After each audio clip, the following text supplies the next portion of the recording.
warahmatullahi wabarakatuh. Perkenalkan, nama saya Siti Asia dengan NIM 23101252200038 dari Program Studi Pendidikan Guru Sekolah Dasar Universitas Lambung Mangkurat. Hari ini saya akan membuat video untuk memenuhi tugas akhir dari mata kuliah Psikologi Pembelajaran Anak SD dengan dosen pengampu Ibu Dr. Ririanti Rachmayani Jamain SPC MPD. Pada kesempatan kali ini, saya akan membahas tema yang sangat relevan dengan perkembangan zaman saat ini, yaitu masalah belajar di era digital. Seperti yang kita tahu, perkembangan teknologi itu membawa banyak dampak positif bagi pendidikan, namun dapat juga membawa dampak negatif bagi pendidikan. Salah satunya adalah masalah belajar. Jadi, di video kali ini saya akan membahas tentang masalah belajar dan solusi yang dapat diberikan untuk mengatasi masalah belajar ini.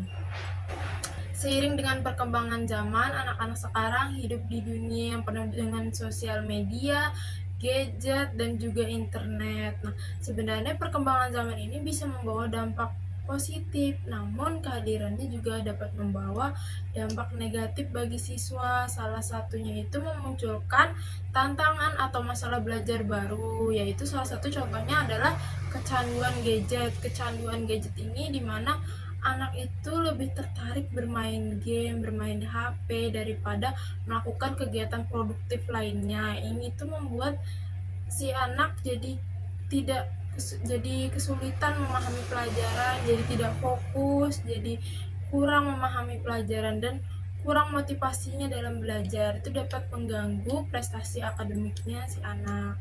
Selain itu, anak-anak zaman sekarang banyak terpapar oleh informasi-informasi yang kurang baik.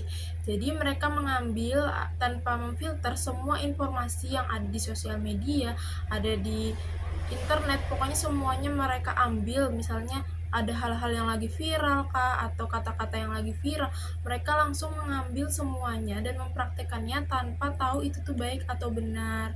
Itu salah satunya karena kurangnya dari pengawasan. Oke, jadi apa definisi dari masalah belajar di era digital? Masalah belajar di era digital ini mengacu pada konteks di mana anak mengalami kesulitan dalam menyerap, mengikuti, dan memahami pembelajaran secara efektif karena kuatnya pengaruh dari teknologi. Hal ini tuh melibatkan dari gangguan alat digital atau alat komunikasi, jadi membuat konsentrasi mereka kurang sehingga mereka tidak bisa menyerap pembelajaran itu dengan baik. Kecanduan gadget adalah suatu kondisi di mana seseorang merasa terikat atau tergantung pada suatu alat elektronik, contohnya seperti handphone dan laptop, sehingga hal ini menyebabkan gangguan dalam kehidupan sehari-harinya. Berikutnya adalah faktor penyebab masalah belajar di era digital. Tadi kan contohnya adalah kecanduan gadget. Nah, kenapa kecanduan gadget itu bisa terjadi? Yang pertama, karena kurangnya pengawasan dari orang tua, yaitu faktor lingkungan, di mana orang tua itu kurang mengawasi berapa jam penggunaan gadget anaknya. Lalu yang kedua itu ada faktor teknologi, di mana sekarang desain-desainnya itu sangat menarik, jadi anak itu lebih tertarik untuk menggunakan gadget. Lalu yang ketiga adalah kurangnya kontrol diri terhadap anak tersebut, karena anak tersebut kurang bisa mengatur waktu, kurang bisa mengontrol diri, jadi dia itu benar-benar kecanduan gadget. Dia benar-benar seharian ingin bermain gadget tanpa melakukan kegiatan lain. Lalu yang terakhir itu ada faktor kebiasaan, jadi penggunaan gadget yang tidak terkendali ini bisa mengarah pada kebiasaan yang sulit dihentikan, kebiasaan buruk yang sulit dihentikan, jadi mereka akan terus-terusan kecanduan gadget. Berikutnya adalah solusi yang dapat dilakukan untuk mengatasi masalah belajar di era digital, yaitu kecanduan gadget. Yang pertama, ada solusi umum di mana ada peran orang tua. Orang tua sangat berperan dalam penggunaan gadget anak di rumah. Jadi orang tua bisa membatasi sebanyak mana penggunaan gadget anak di rumah.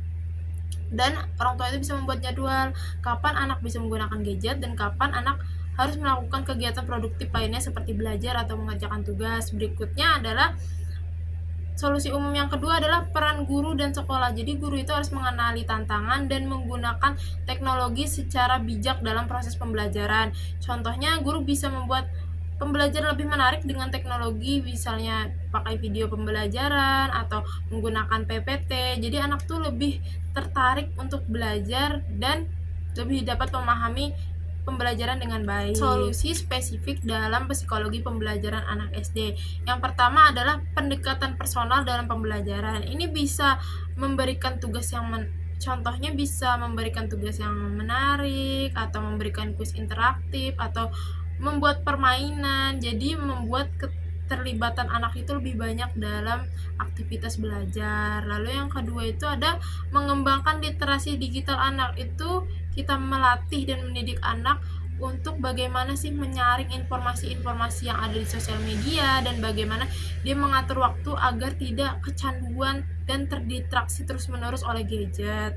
Lalu yang ketiga itu adalah fokus dan konsentrasi. Nah, kita bisa menggunakan teknik relaksasi atau mindfulness, bisa diterapkan untuk mengurangi gangguan dari perangkat digital. Saran dan masukan atau motivasi. Jadi bagi orang tua, guru, dan semua pihak yang terlibat, perlu kita tahu sekali lagi, dengan hadirnya teknologi memang bisa membawa dampak baik, namun kehadirannya juga dapat membawa dampak buruk bagi siswa. Jadi kita tuh harus bisa mendidik bagaimana siswa itu mengatur waktu, bagaimana siswa itu menyaring informasi, dan bagaimana agar si anak ini tidak terdistraksi terus-menerus untuk kecanduan gadget. Dan untuk anak-anak yang mengalami kesulitan belajar karena sudah kecanduan gadget, percayalah bisa berubah asal dengan kesadaran diri dan usaha.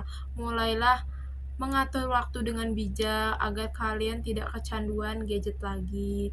Dan apabila kalian masih kesulitan, mintalah bantuan kepada orang yang lebih bisa untuk membantu kalian, seperti orang tua atau guru.